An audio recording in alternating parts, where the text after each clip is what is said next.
Halo, perkenalkan, nama saya Maula Artamru. Dari Prodi Manajemen. Kelas 23B. NPM 234111123.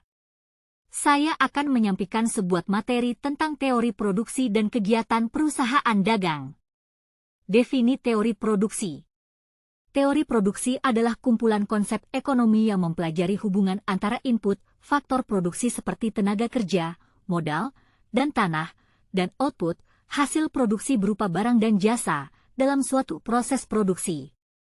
Tujuan utama dari teori produksi adalah memahami cara perusahaan mengalokasikan faktor produksi untuk mencapai tingkat produksi yang optimal dan efisien. Teori ini juga melibatkan analisis biaya produksi, produktivitas, dan prinsip-prinsip ekonomi yang terlibat dalam menghasilkan barang dan jasa. Faktor teori produksi. Teori produksi merupakan suatu kerangka konseptual dalam ekonomi yang mempelajari cara input atau faktor produksi digunakan untuk menghasilkan output dalam suatu proses produksi. 3 faktor produksi utama dalam teori produksi adalah tenaga kerja, modal, dan tanah. Tenaga kerja mencakup upaya fisik dan mental yang disumbangkan oleh pekerja, sementara modal melibatkan aset fisik dan finansial seperti mesin, gedung, dan peralatan. Tanah mencakup sumber daya alam yang digunakan dalam proses produksi, seperti tanah pertanian, hutan, dan mineral. Dalam teori produksi, konsep hukum produk marginal menjadi kunci, yang menyatakan bahwa ketika satu faktor produksi ditambahkan, produktivitas tambahan dari faktor tersebut akan berkurang seiring waktu.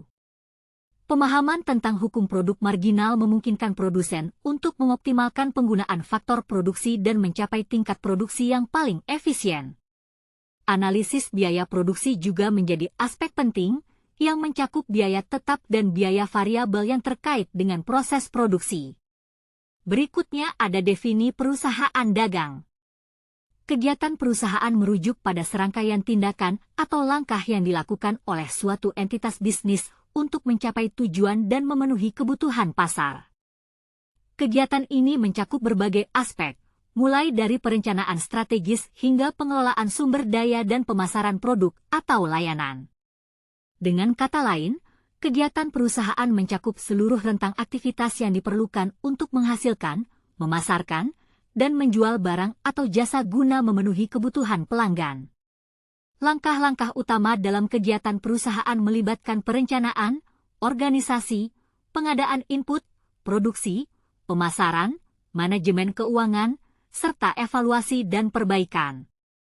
Perusahaan juga harus membuat keputusan strategis terkait cara mereka akan memproduksi barang atau jasa, teknologi yang akan digunakan, dan bagaimana mereka akan bersaing di pasar.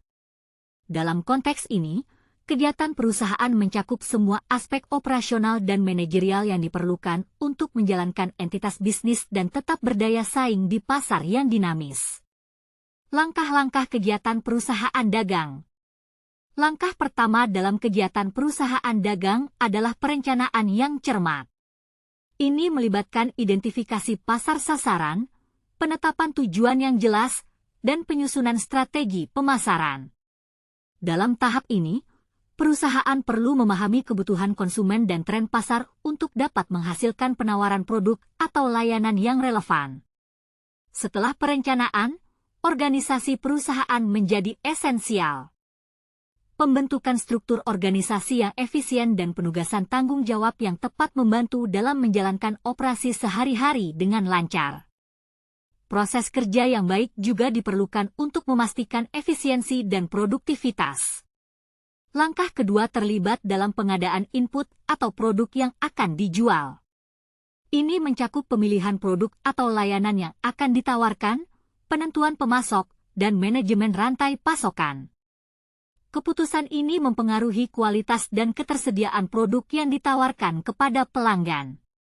Setelah pengadaan, perusahaan dapat mulai menjalankan